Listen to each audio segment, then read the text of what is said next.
नमस्कार मित्रांनो, क्रिकेट लाईव्हवर स्वागत आहे सर्वांचं. आज खुशी. इंडियाचा स्कोर झाला आहे 503 विकेट्स आणि डिक्लेअर केला आज ह्याने जुरेलने आणि तो जैनने स्टार्ट केल्या.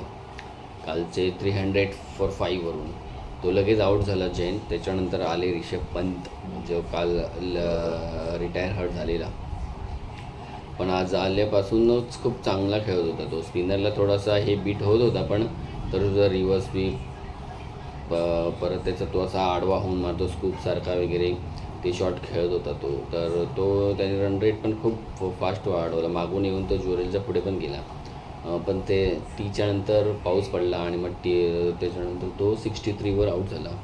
जुरेल एका साईडनी चांगला खेळत होता.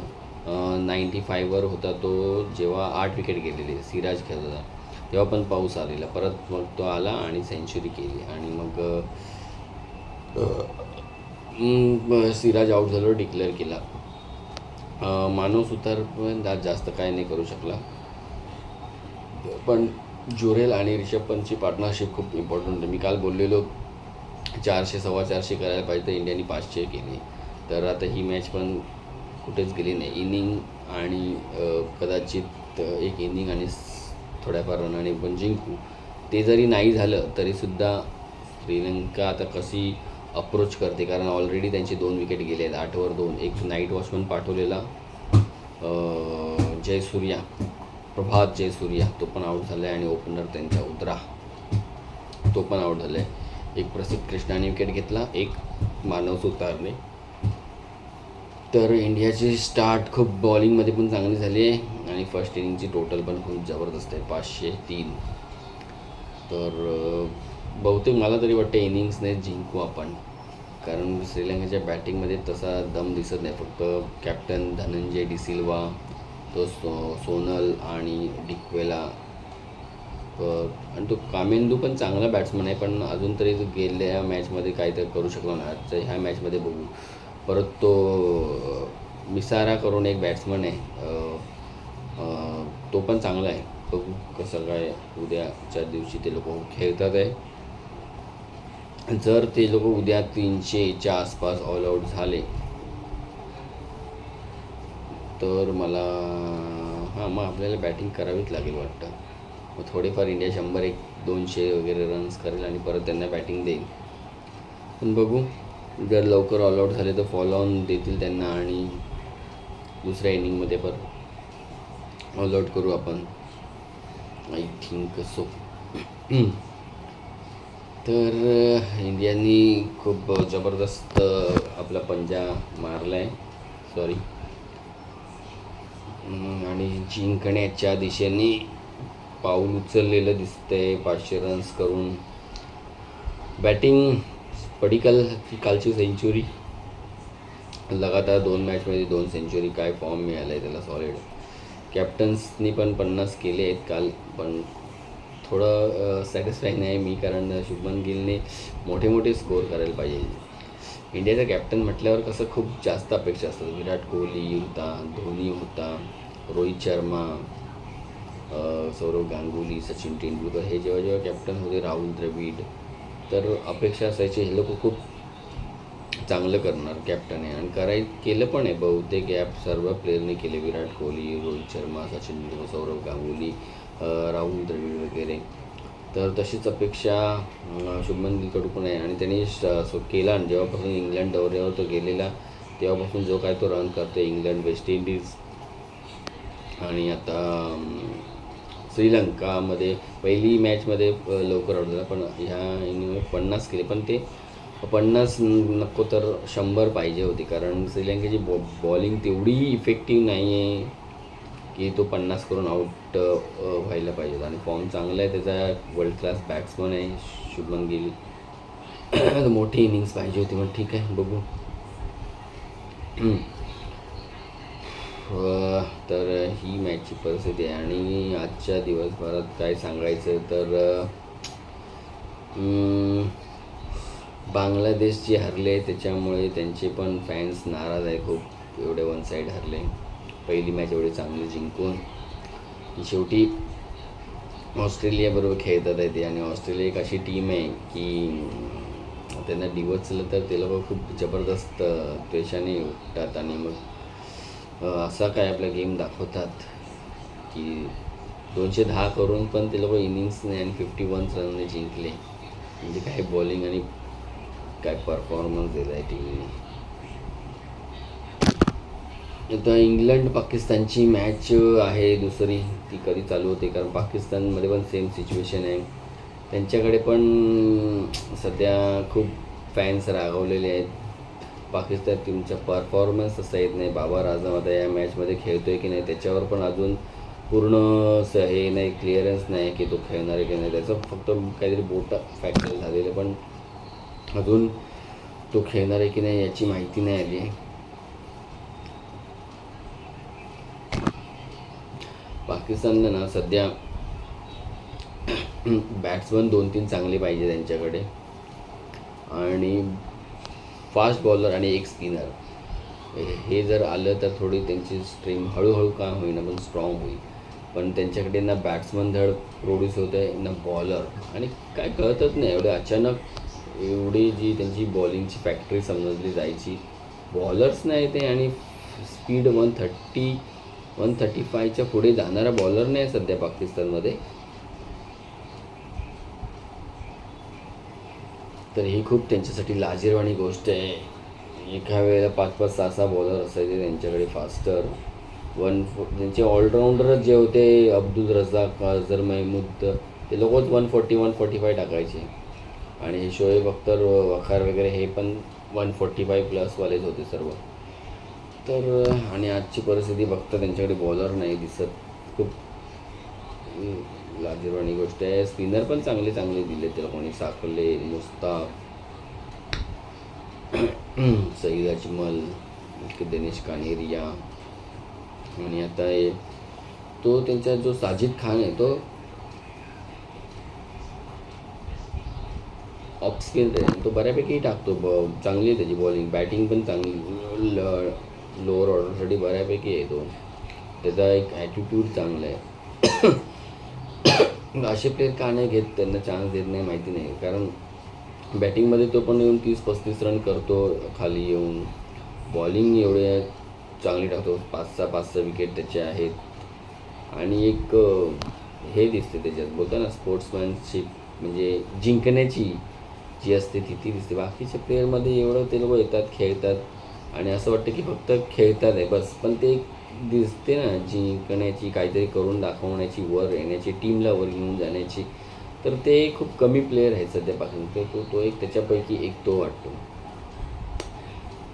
इमामुल हक कधीच अजूनपर्यंत एकही त्याची इनिंग अशी दिसली नाही की खूप क्लोज आणली आहे मॅच, किंवा अशी काहीतरी एखादी इनिंग आहे जिकडे डिफेन्स करायला खूप टाईम 4-5 तास एकटाच म्हणजे खेळतो आहे, मॅच काढली आहे, ड्रॉप वगैरे, अशी इनिंग्स नाही दिसली आहे.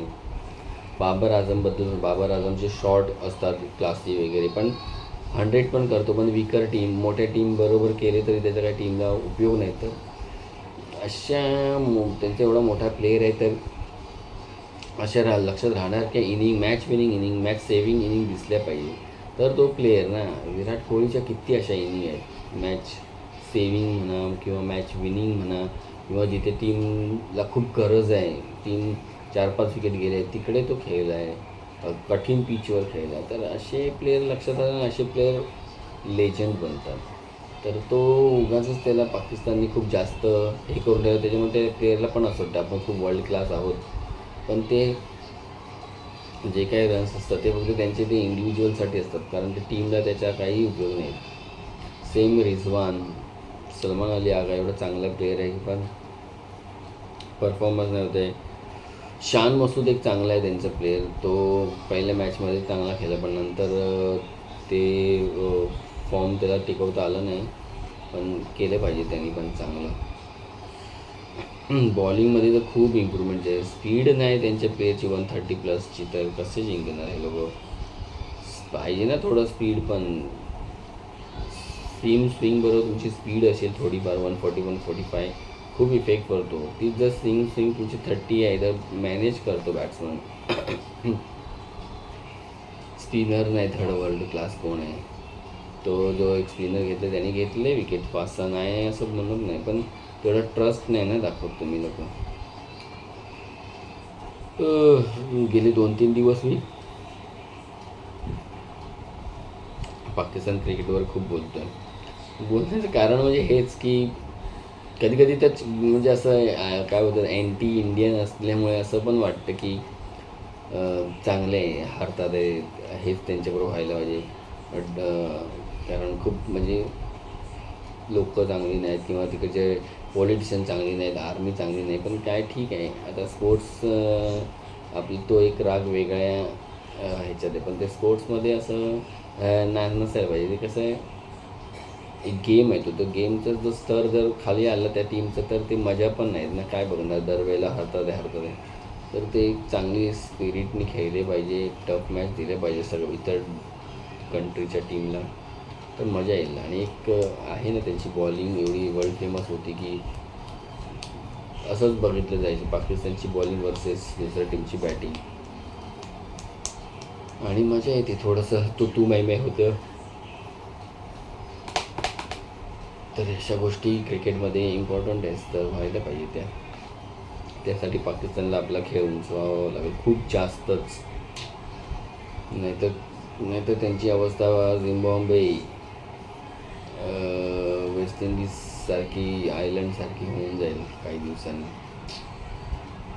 असो, त्यांना काय, मी तर त्यांच्या देशाचा काय हे नाही आहे ना, नागरिक आहे ना, त्यांचा मोठा फॅन आहे ना, तिकडचा मी काय स्पोर्ट्स मिनिस्टर आहे कुठला ती बदली. पण क्रिकेटसाठी गरज आहे की सर्व टीमने चांगलं करायला पाहिजे. West Indies, Sri Lanka, Pakistan, Zimbabwe ह्या पहिल्या खूप चांगल्या टीम होत्या. झिम्बाब्वे जरी आत्ता वीक असली तरी त्यावेळेला किती टफ टाईम दिला त्यांनी इंडियालासुद्धा.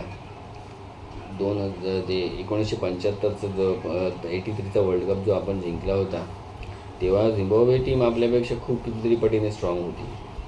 आणि त्यावेळेतलं ते लोक बोलायचे पण आम्हाला तर काय वेस्ट इंडिज आणि ऑस्ट्रेलियालाच बघायचं, बाकी तर इंडिया वगैरेला आम्ही हरवू अशी त्यांची होती.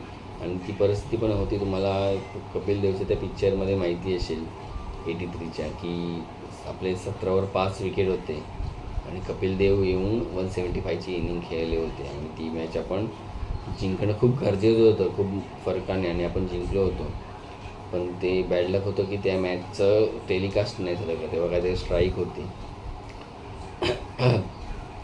जबरदस्त इनिंग त्यावेळेला कपिल देवने खेळलेली. कपिल देव पण एक खतरनाक प्लेअर आहे इंडियाचा.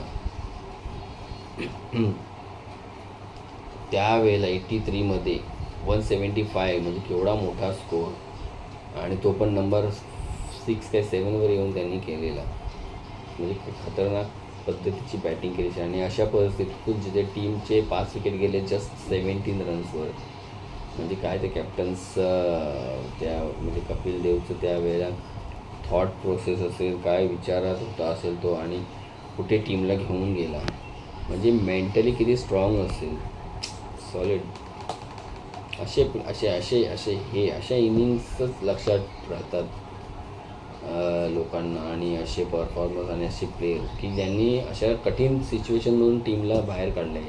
असं हे पाकिस्तानचे आत्ताचे जे प्लेयर आहे ना, एकात पण नाही ते हे दिसत, आणि एकाची पण अशी इनिंग नाही. तर ह्याच मोठ्या गोष्टी असतात. अशा इंडियन्सच्या कितीतरी प्लेयरने अशा इनिंग्स खेळलेले आहेत. सौरव गांगुली म्हणा, राहुल द्रविड म्हणा, सचिन तेंडुलकर म्हणा, VVS लक्ष्मण आहे, युवराज धोनी, ह्यांनी तर खूपच, रायना वगैरे, ह्यांनी किती मॅच अशा काढल्या आहेत जिथे असं वाटलं की संपलं आहे. धोनी आणि युवराजनी तर एक काळ तर असा जबरदस्त हे केलेला आहे की हे दोघं आले ना, आणि भले रन 150-200 जरी हवे असतील, आणि त्यावेळेला ODIमध्ये ते पण खूप मोठं समजायचं, आणि 4-5 विकेट गेले असते तर समजायचं की झालं तर ह्या टीमचं काय करणे. त्या सिच्युएशनमधून हे लोकांनी त्या मॅचेस कितीतरी काढलेले आहेत, तो धोनी आणि युवराजने. रायनाने पण त्याच दोघांना, म्हणजे कधी धोनी आऊट झाला लवकर किंवा युवराज आऊट झाला तर धोनीबरोबर पार्टनरशिप, युवराजबरोबर पार्टनरशिप करून खूप मॅचेस रायनाने सुद्धा काढले आहेत. कैफ होता थोड्या वेळासाठी. कैफ फील्ड बॉलिंगमध्ये नाही, बॅटिंगमध्ये नाही जमलं, फिल्डिंगमध्ये खूप चांगला एफर्ट टाकायचा, कॅचेस घ्यायचा अनबिलिव्हेबल, रनआउट करायचा. तर असे प्लेयर आणि असे लोक लक्षात राहतात की ज्यांनी काहीतरी केलं आहे वेगळं हे स्पोर्ट्ससाठी. सहवाग होता आमचा. सहवागने काय बॅटिंगची स्टाईल चेंज करून टाकलेली की आत्ता जे बॅट बॉल होतं सहवागने तेव्हा चालू केलेलं. सहवाग जेव्हा ओपनिंगला आला तेव्हा सगळे ओपनर टुकू खेळणारेच असायचे. पण सहवाग पहिल्या बॉलपासून जसा ODI वगैरे T20 खेळ तसाच खेळायचा आणि त्यांनी एवढी टेक्निक वगैरे चांगली नसतानासुद्धा 2 वेळा डबल 100 केलेले आहेत आणि 100 एकदा आहे आणि एकदा 293वर आऊट झालेला आहे तो. म्हणजे 2 वेळा त्याचे 100 होणार होते. मोठा बॅट्समन आणि 8,000 रन्स आहे ते टेस्टमध्ये. 8,000 रन्स म्हणजे काही खायची गोष्ट नाही. आणि ते पण एक असा बॅट्समन जो कधी त्यांनी ओपनिंग केलीच नाही आणि टेस्ट प्लेयर त्याला समजायचंच नाही एवढी, कारण त्याच्याकडे ते टेक्निक नव्हतं. होतं ना पायाची मुवमेंट वगैरे, बॉडी अशी येणे, हे सगळं म्हणजे जे टेक्निकल क्रिकेटर होतं ते त्याच्याकडे नव्हतं. त्याचं काय होतं, मेंटली खूप स्ट्रॉंग होता आणि हाय हँड कोऑर्डिनेशन खूप चांगलं होतं त्याचं. मला वाटलं बॉल हाय मारणारा तो पहिला बॉल असू दे किंवा इनिंगचा शेवटचा बॉल असू दे तो मारणार म्हणजे मारणार. 99वर असू दे किंवा 94वर असू दे तो मारणार. असा सहवाग होता बॅट्समन. काय मजा यायची त्याची पण बॅटिंग बघायला. सॉलिड. राहुल द्रविडला पण पहिले स्लो खेळणार पण त्याच्या पण 1-2 इनिंग अशा आहेत ODIमध्ये 22-23 बॉलरमध्ये 50 केले आहेत त्यावेळेला, जे आता T20मध्ये काही पोरं करतात. तर असे प्लेयर आहे म्हणजे सिच्युएशनप्रमाणे त्यांनी पण स्वतःला चेंज केलं आहे किंवा अशा काही इनिंग्स खेळल्या सिच्युएशनला ज्या डिमांड करत होत्या त्या. तर VVS लक्ष्मणच्या आहेत इनिंग अशा. तर त्या इंडियन क्रिकेट आज उगाचच नाही या लेवल आहे. ह्या लोकांचं कॉन्ट्रीब्युशनमुळे आलेले आहे ते. सईद खानसारखा बॉलर होता, हरभजन, अनिल कुंबळे, जवागल श्रीनाथ, व्यंकटेश प्रसाद. सॉलिड. तर बस झालं मित्रांनो आजच्यासाठी. व्हिडिओ आवडला तर लाईक करा, शेअर करा आणि सबस्क्राईब करा. तोपर्यंत tata, bye bye, good night.